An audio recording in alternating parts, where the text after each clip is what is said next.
Hello students. Next chapter is chapter number 6 physical and chemical changes. Okay, इससे पहले जितने भी चैप्टर्स चलाए वो चैप्टर्स के एक्सरसाइज आपको नोटबुक्स में लिखने हैं. ओके, और वर्कबुक के भी जो मटेरियल्स मैंने प्रोवाइड किया है वर्कबुक में भी आपको वो सारे मटेरियल्स लिखने हैं. Okay, every day you come across many changes in your surroundings. These changes may involve one or more substances. For example, your mother may ask you dissolve sugar in water to make a cold drinks. अब देखो, हमारे regular life में बहुत सारे changes हम लोगों ने देखा है. कभी कभार हमारी मम्मी क्या करती है, हमारे लिए क्या करती है, शुगर पानी में मिक्स करके क्या बनाती है, कोल्ड ड्रिंक्स बनाती है. Make a sugar solution is a change. अब वो शुगर सॉल्यूशन क्या हो रहा है, वो भी एक चेंजेस ला रहा है. ठीक है, कि पहले शुगर और वाटर उन दोनों को मिक्स करेंगे तो वो क्या हो जाएगा, शुगर सॉल्यूशन. ठीक है. Similarly setting curd from the milk is a change. अब देखो, हमको दही बनाना है तो वो मिल्क से बनेगा. ठीक है, तो मिल्क से दही बन रहा है तो वो भी एक काइंड ऑफ चेंजेस हुआ. Sometimes milk become sour. Shoring of milk is change. Stretch rubber band also represented a change. अब देखो, कभी कभार क्या होता है, मिल्क जब फट जाता है तो क्या होता है, खट्टा खट्टा लगता है, तो वो भी एक तरीके का चेंज हुआ. ठीक है. अब हम रबर बैंड को जैसे स्ट्रेच करते हैं, ठीक है, खींचते हैं, तो वो भी क्या होता है, अपने साइज में चेंज लाता है, तो वो भी एक तरीके का चेंज हुआ. ओके, अब इनमें से कौन से फिजिकल चेंजेस है, केमिकल्स है, वो हम आगे चैप्टर्स में पढ़ेंगे. Make a list 10 changes you have notice around you. अब देखो, आपको लिस्ट आउट करना है आपके अराउंड आजू बाजू में 10-15 जो चेंजेस आपने जो नोटिस किया वो आपको लिखने हैं. Okay, in this chapter we shall perform some activities and study the nature of this changes. Broadly this are changes two kind of physical and chemical. अब इस चैप्टर में हम लोग कुछ अलग अलग चेंजेस के बारे में पढ़ेंगे. नॉर्मली चेंजेस दो काइंड ऑफ होते हैं, एक फिजिकल चेंज, दूसरा केमिकल चेंज. अब देखो, फिजिकल चेंज क्या होता है वो हम पढ़ेंगे 6.1 एक्टिविटी में. Cut a piece of paper in 4 piece. Cut each square piece further into a 4 square piece. Lay this piece on the floor or a table so that the piece acquire the shape of original paper. अब देखो, हमको क्या करना है, एक piece को क्या करना है, एक पेपर के पीस को कट आउट करना है. ठीक है, उसको हम फ्लोर में रखेंगे. ठीक है, सेम शेप में हमको मिल जाएगा. देखो, ये फर्स्ट कट आउट पीस जो है, सेकंड, थर्ड और फोर्थ. ठीक है, फर्स्ट कट आउट पीस को हमने और 4 कट आउट पीस में कन्वर्ट किया, तो ये भी एक तरीके से हमारा क्या है, चेंज हुआ. ओके, ओरिजिनल शेप में उसको हम देख सकते हैं. Obviously you can not join the piece back to make a original piece but there a change in a property of paper. अब उसको हम क्या करना है, ज्वाइन तो नहीं कर सकते, लेकिन उसमें क्या हुआ कि जैसे ही हम कट करेंगे तो उसका ओरिजिनल शेप से वो कुछ चेंज हो जाएगा. Okay, activity 6.2 collect the chalk dust lining on the floor near the chalkboard in your classroom और crush the small pieces of chalk into dust. Add a little water to the dust to make a paste. Roll it on the shape of a piece of chalk. Let it dry. ठीक है, अब हमको क्या करना है कि जो भी चॉक के डस्ट पार्टिकल्स है, या तो चॉक को क्रश करके हमको क्या करना है, थोड़ा पानी से भिगो देना है. ठीक है, तो उससे हम उसको फिर हमको सूखने देना है, फिर देखना है उसका क्या बन रहा है. ठीक है, did you discover chalk from the dust. क्या वो डस्ट से चॉक बनेगा या नहीं बनेगा वो आपको ऑब्जर्व करना है. ठीक है, अब next is activity 6.3 take some ice in a glass or a plastic tumbler. Melt a small portion of ice by placing the tumbler in the sun.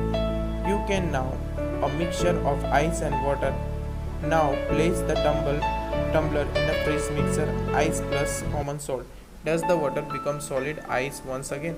अब देखो, आपको क्या लेना है, ग्लास में, एक ग्लास में प्लास्टिक के ग्लास या टम्बलर में क्या स्मॉल पोर्शन ऑफ आइस और वाटर को लेना है और उसको सन के नीचे रखना है. ठीक है, जैसे ही सन के नीचे रखेंगे तो वो क्या हो जाएगा, मेल्ट हो जाएगा. ठीक है, वही मेल्ट वाले को क्या रखना है, फिर से फ्रीजिंग में के लिए रखना है, तो क्या हो जाएगा, फिर से फ्रीज हो जाएगा. ओके, नेक्स्ट है activity 6.4 boil some water in a container. Do you see steam rising from the surface of water. Hold in the inverted pan by its handle. The steam at the some distance from the boiling water. Observe the inner surface pan. अब देखो हमको एक container में water boil करना है, ठीक है। जैसे ही कंटेनर में हम वाटर बॉयल करेंगे, ठीक है, तो यहाँ पे जो हम अगर इसके ऊपर कवर करने के लिए कोई इंस्ट्रूमेंट रखेंगे, ठीक है, या तो थाली या कुछ रखेंगे, तो यहाँ पे क्या हो जाएंगे, स्टीम प्रोड्यूस हो जाएंगे। ओके, तो ये भी एक तरीके से चेंज होगा। Do you see any droplets of water. तो हम लोग यहाँ पे जो अपर मोस्ट पार्ट में यहाँ पे हम लोग देख सकते हैं ड्रॉपलेट्स होते हैं, ठीक है। जैसे कुकर में नॉर्मली हम कुकर जब खोलते हैं तो यहाँ पे ये पार्ट में क्या होते हैं, सारे ड्रॉपलेट्स हमको दिखते हैं। Okay, activity 6.5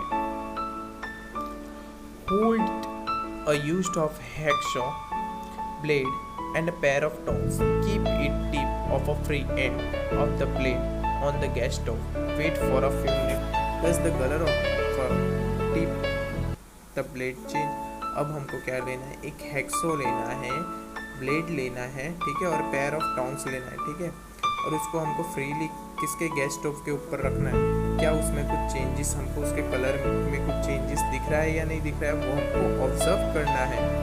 remove the blade from the flame, observe tip it again after some time, ठीक है, उसको रिमूव करना है फ्लेम में से, ठीक है, उसको कुछ देर बाद फिर से हमको फ्लेम में रखना है। क्या उसके ओरिजिनल कलर में कुछ चेंज आ रहा है या नहीं आ रहा है, वो हमको देखना है। Does it get back original colour, क्या उसके ओरिजिनल कलर उसको वापस मिल जाएगा। In activity 6.1 and 6.2 you saw that paper and a piece of a chalk underwent change in size। अब हमने 6.1 और 6.2 में देखा था कि पेपर को जो कट किया था, ठीक है, उसका शेप में चेंज हो गया था, साइज में चेंज हो गया था, और चौक का भी, ठीक है।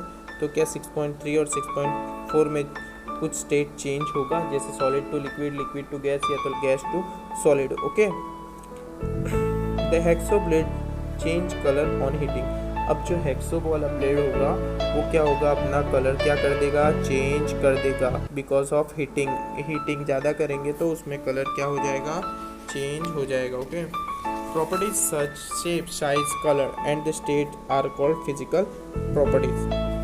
अब देखो, जो प्रॉपर्टी का साइज, कलर और स्टेट्स हो, ठीक है, कोई भी ऑब्जेक्ट है, उसको हम क्या बोलेंगे, फिजिकल प्रॉपर्टी बोलेंगे।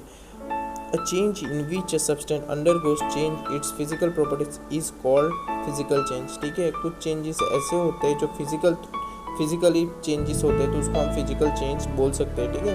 और physical change is generally reversible, physical change generally reversible change होते हैं, ठीक है। In such a change no new substance is form, ठीक है, इस चेंज में क्या होगा, नया सब्सटेंस कुछ हमको मिलेगा नहीं, ठीक है। Next is chemical change. Chemical change हम लोग क्या कर सकते हैं, दो कोई केमिकल्स का रिएक्शन करके थर्ड केमिकल्स हम बना सकते हैं, ठीक है। Okay, the change with which are quite familiar is rusting of iron.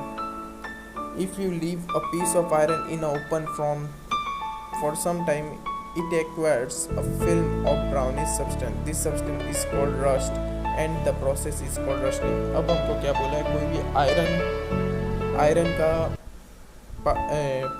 Object है, उसको कुछ देर के लिए हम क्या करेंगे, ओपन कोई सरफेस में रख देंगे, तो उसमें क्या लग जाता है, रस्ट लग जाता है, ठीक है, काट लग जाता है, तो उस प्रोसेस को हम क्या बोलेंगे, रस्टिंग प्रोसेस बोलेंगे।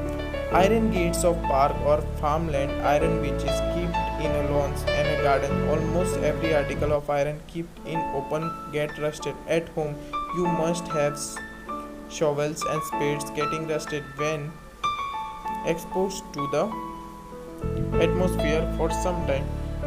In the kitchen, a wet iron pan, tawa, often get rusted if left in the state for some time. Rust is not iron. It is different from iron on which it get deposited. अब देखो कि कोई भी हम लोग object है iron का, उसको हम अगर एटमॉस्फेयर में रखेंगे तो उसमें क्या होगा, आहिस्ते आहिस्ते रस्ट लग जाएगा, ठीक है। तो वो जैसे कि हम गार्डन के बड़े बड़े गेट्स से, उसके गेट्स के किनारे हम देख सकते हैं कि उसमें क्या होता है, हमेशा रस्ट लग जाता है, ठीक है। तो उसी तरीके से हमारे घर में भी कुछ ऑब्जेक्ट्स है, उसमें भी हमेशा रस्ट लग जाता है, ठीक है। तो ये चेंजेस होता है, इस चेंजेस को हम क्या बोलेंगे, केमिकल चेंज बोलेंगे।